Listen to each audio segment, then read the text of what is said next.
မွန်ပြည်နယ်ချောင်းစုံမြို့နယ်လူထုခြေပြုဗိုလ်ဌာနကွန်မြူစနာခမ်းမမှာ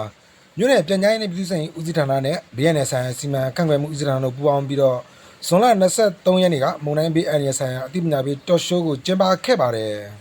မိုးတွင်းကာလမှာဆိုလို့ရှိပေါ့နော်ဒီကျွန်တော်တို့မြို့နယ်နေတယ်ပေါ့နော်ဒီတဘာဝဘေးအန္တရာယ်နဲ့ပတ်သက်ပြီးတော့ပေါ့နော်ရှောင်းရင်ဆောင်ရချက်များနဲ့ပတ်သက်ပြီးအခုဆိုရင်ကျွန်တော်တို့ဟာဒီမုန်တိုင်းဘေးနဲ့ပတ်သက်ပြီးတော့ကျွန်တော်တို့ဆွေးနွေးသွားမှာဖြစ်ပါတယ်ပေါ့နော်အခုဒီဆင်မတို့ဌာနအနေနဲ့ပေါ့နော်ဒီမုန်တိုင်းအန္တရာယ်နဲ့ပတ်သက်ပြီးတော့အခုမြန်မာနိုင်ငံမှာဆိုလို့ရှိရင်ပေါ့နော်ဖြစ်ပွားလျက်ရှိတဲ့ဘေးတွေနဲ့ပတ်သက်ပြီးတော့ဆင်မဆင်းနေပြီးပြပါအောင်ရှင်ဟုတ်ဒီနေ့ပြုလုပ်တဲ့တော့ဆိုစီစဉ်မှာကျွန်မကတော့မုံတိုင်းဘေးအနေနဲ့ပတ်သက်ပြီးတော့ဆောင်ရန်အချက်များကိုပြောကြားသွားမှာဖြစ်ပါတယ်မြန်မာနိုင်ငံမှာမုံတိုင်းတွေဟာအများအားဖြင့်မိုးကာလဖြစ်တဲ့မေလမှာဇွန်လအထိနဲ့မိုးနှောင်းကာလဖြစ်တဲ့အောက်တိုဘာလမှာနိုဝင်ဘာလတွေမှာအများဆုံးဖြစ်တတ်ပါတယ်မုံတိုင်းများအကြောင်းဖြစ်ပေါ်လေးရှိတဲ့ဘေးတွေမှာ၃မျိုးရှိပါတယ်အဲ့ဒီဘေးတွေကတော့တစ်ခုပြီးမှတစ်ခုလာရမျိုးမဟုတ်ပဲနဲ့မုံတိုင်းဖြစ်နေစဉ်မှာတစ်ဆက်တည်းဖြစ်ပါတာတဲ့အဲ့ဒီဘေး၃ခုကတော့မုံတိုင်းတွေတက်ခြင်းလေပြင်းတိုက်ခတ်ခြင်းရေလွှမ်းမိုးခြင်းတို့ပဲဖြစ်ပါတယ်မုံတိုင်းတိုက်ခတ်ခြင်းကြောင့်ဆိုးကျိုးတွေအနေဖြင့်အများအဖြတ်စွမ်းအားကြီးသလိုကောင်းကျိုးအနေဖြင့်မုတ်တုံလေးတည်ဆောင်လာပေးရတဲ့အတွက်စိုက်ပျိုးရေးသမားတွေအတွက်မိုးရေတွေရရှိပါတယ်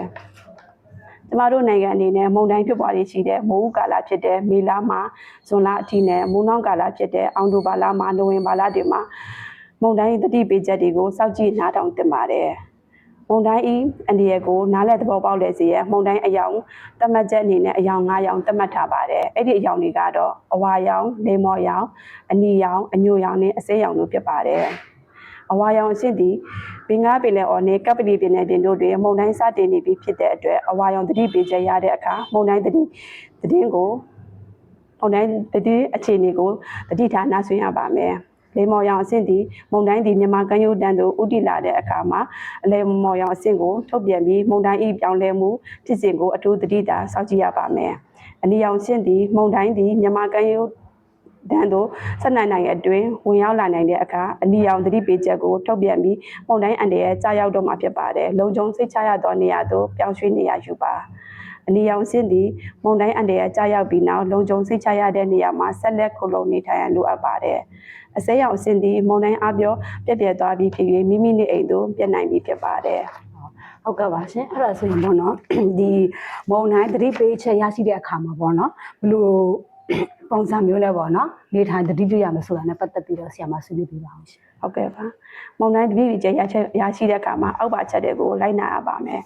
နိုင်ငံတော်မှတရားဝင်ထုတ်ပြန်တဲ့ရေဒီယိုသတင်းစာမှတဆင့်နားထောင်ပါအခြားသူများကိုလည်းမျှဝေပါကောလာဟာလသတင်းများကိုမယုံပါနဲ့နင်းနေပင်လည်းအတွင်းငါးပန်းထွက်ခြင်းကိုမပြုလုပ်ပါနဲ့တောက်သုံးရေးစေဝါချက်လွယ်သောစားနပ်ရိက္ခာတွေကိုကြိုတင်စုဆောင်းထားပါလက်နှိပ်တက်ပြီးဖျောင်းတိုင်တို့ကိုအသစ်ဆောင်ထားပါအရေးကြီးစာရွက်စာတမ်းဖြစ်တဲ့မှတ်ပုံတင်တို့အိမ်အောင်စရာတွေကိုရေစုကန်ဘူးတွေကိုလုံခြုံစွာသိမ်းဆည်းထားပါအိမ်နှင့်အမိုးခိုင်ခန့်သောနေအိမ်များတွင်ခိုလုံပါရေလွှမ်းနိုင်မည်ဟုထင်ရသောနေရာတွင်နေထိုင်ပါကရေလွတ်ကင်းမီနေရာခိုင်ခန့်သောအဆောက်အအုံများတွင်ခိုလုံပါမိသားစုဝင်များကွဲကွာပါကပြန်လည်ဆက်သွယ်ရန်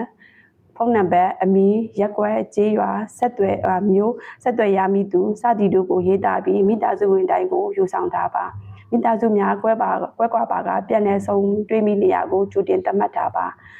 မကျန်းမာသူများတက်ကြီးရွယ်အိုများကိုဝန်ဆောင်များမတန်ဆွမ်းများကလေးသူငယ်များနဲ့မြို့သမီးများကိုဦးစားပေးခုနေရာသို့ခေါ်ပါဦးစားပေးပြောင်းရွှေ့ပါအဲ့ဒီတော့ရှိုမှာမွန်တိုင်းအန္တရာယ်ဘေးနဲ့ပတ်သက်ပြီးတော့ဆောင်ရန်အချက်များကိုအသေးစိတ်ဆွေးနွေးပြီးခဲ့ကြတယ်လို့သိရပါတယ်ဒီသတင်းကိုချောင်းစုံပြန်ဆက်ကပေးပို့တာဖြစ်ပါတယ်